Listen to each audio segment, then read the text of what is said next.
السلام علیکم کتونکو زه مراد علي خان یم او تاسو ګورئ زموږ swat.com کتونکو دا وخت په حلقه پی کې 4 کې موجود یم او د دې سابقه کینډیډیټ عاصم خان سره موجود دی.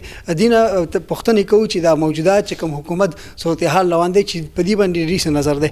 ډیر مننه چې د وخت راکولو. عاصم خان دا راته وایي چې حکومت تقریبا 2 کاله پورې کې دوی ولې دی او مهنګای ډیر زیاته ده. دا وخت چې د مهنګای ډیر زیاته ده هغه د لاس چې عام ولس ډیر زیات خفل. بسم الله الرحمن الرحیم. مراد خان ټول نمک استاسو چینل ډیر شکریا دا کوم تاسو وخت راکو. مراد خان څنګه تاسو ته پته لري د ټول نمک کې عوامي نېشنل پارټي د مهنګای خلاف راوته ده او په دې چوکونو کې په بازارونو کې ځای په ځای باندې زموږ احتجاجونه هم شوي دي او نورم کېږي روان دي. د چانه پټه پناه خبره نه ده چې نن زموږ غریب ولس او غریب عوام ټول خلک صرف د یو سوچ وړي دي چې د تبدیلی والا نه دا یو سوال هغې کوي چې مال لار جوړه مال کوڅې جوړه خو زما د رزق نه قلار شه ځکه زه د رزق د اخیستو نه ووتم.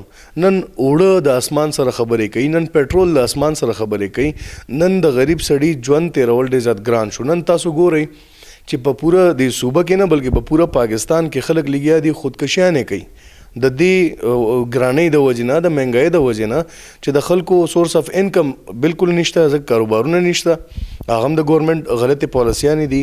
خو زه ورسره دا یو خبره تاسو بل هم کوم چې دوی به همیشه دا خبره کوله د تبدیلۍ والرونو چې زاړه حکومتونه کرپټ وو، هغوی قرضې اخیستې وې او هغوی دا کړي وو د هغې وجې نه په عوام باندې به لوړ و.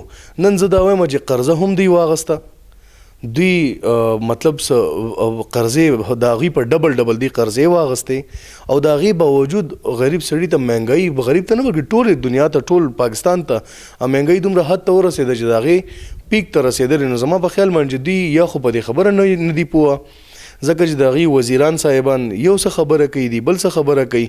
نو موږ په خپله حیران پریشان یو چې بل ورځ وزیر اعظم صاحب وایي چې په یو هغه کې میسج ورکړی دی چې مطلب زما په خپله تنخواه کې ګزاره نه کېږي. نو زه خو حیران دی ته یم چې د وزیر اعظم صاحب په خپله تنخواه کې ګزاره نه کېږي. نو د هغه خوراک هم فری دی، د هغه د ګاډو پیسې هم نشته، هغې ته پټرول هم فری میلاویږي، هغې ته هر څه کېږي او د هغې باوجود چې هغه هم چې هغې وایي چې یاره زما ګزاره نه کېږي. نو دا خو داسې خبره ده چې مطلب بیا خو د دې ګورنمنټ ټوټل فیل دی او په دې څه کم 2 کاله کې دوی د ډیلیوري ونه کړی شوه چې یاره په هغې باندې خلک ووایي چې د سلیکټډ حکومت چې دی چې د دوی عوام ته څه ریلیف میلاو شو. عاصم خان مهنګایي خو په خپل ځای باندې ده، خو تاسو وګورئ دلته چې دی اوس د ماشومانو سره چې کوم هغه سلسله هغه نور هم سوا شوې ده. په تېرو حکومتونو کې خو به دا کېدو، خو دوی چې کله حکومت راغی نو دوی چې یار دا به یو نوی حکومت دی کې بالکل هر څه چې دی تبدیلي به وي. نو هغه تبدیلي خو په نظر نه راځي. مراد خان ډېر ښه سوال تاسو وکړو. زه دا وایم چې د ورځ دوه مخکې په نوښار کې کومه غټه سانحه شوې ده د یو وړې ماشومې سره، ما خیال د 7 کالو یا د 8 کالو ماشومه، او زه خو چې هغې په سوشل میډیا باندې تصویر وګورم نو یقین وکړئ زړه مې خفه شي. نو تبدیلی دا دلته په دې کې هم زه ما ته واضحه تبدیلی دا ښکاري چې چیف منسټر صاحب زی او هلته خبره کوي چې یاره زه د خلکو ته اپیل کوم چې په خپله سزا ورکوي.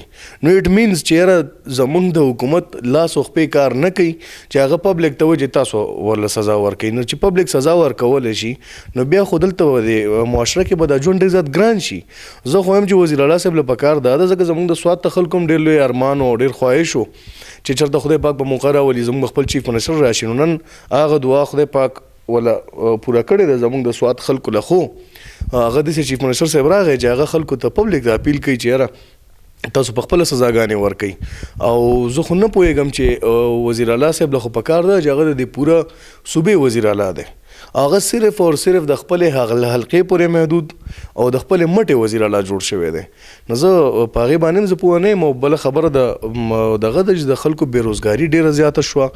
زموږ په دې وطن کې د بدامنۍ صورتحال ډېر زیات په عروج سره روان شو. بل زه د چیف منسټر صاحب په باره کې دام یو خبره کوم، زه یو ګیله لرم چې د 13 ورځو کې زه خبر شوم چې زموږ د کابل یو ښه تکړه ملګري د بلې پارټۍ دي، زموږ د پارټۍ سره هېڅ تعلق نشته، خو هغه هم ټارګېټ کړی شو او هغه په داسې کیسونو کې انوالو شو، هغې چوت کړل، هغې جیلونو ته واچول. نو زه وایم چې یاره داسې خو د انتقامي سیاست نه دی پکار، ځکه د ټول عمر اقتدار د چا نه وي، دا خو مخکې بل څوک و، اوس دوی دي، سبا به بل څوک وي. نو دا دوی چې کوم سیستم باندې د ګورنمنت روان کړی نو زما په خیال دا بالکل فلاپ دی او دا بالکل مخکې چلیدای نشي. بالکل څنګه چې عاصم خان وایي چې یاره دا زموږ خصوصا د پولیسو لپاره د چې کوم مثالي پولیس د خیبر پښتونخوا یادېږي د هغې په لمنه باندې یو داغ جوړېږي. اخري پوښتنه هم دغه کومه چې څنګه تاسو وایئ چې یاره مهنګایي هم ډېر دی، خلکو د مشکلات هم ډېر دی، خو دې نه مخکې تاسو یو لوی احتجاج ټولو پارټیانې چې دي هغه راغونډې شوي احتجاج وکړو، حکومت یې غوزار نه کړو. اوس څه ګڼئ انتظار به کوئ دغه حکومت ته دغه تکلیف به برداشت کوئ که نه ستاسو پارټۍ څه نور لای عمل شته؟ مراد خان نور خو به پارټۍ خپلې فیصلې خپل یو منشور خپل یو تھنک ټانکس ناسي هغې د فیصلې هم کوي یا ټول هر څه کوي.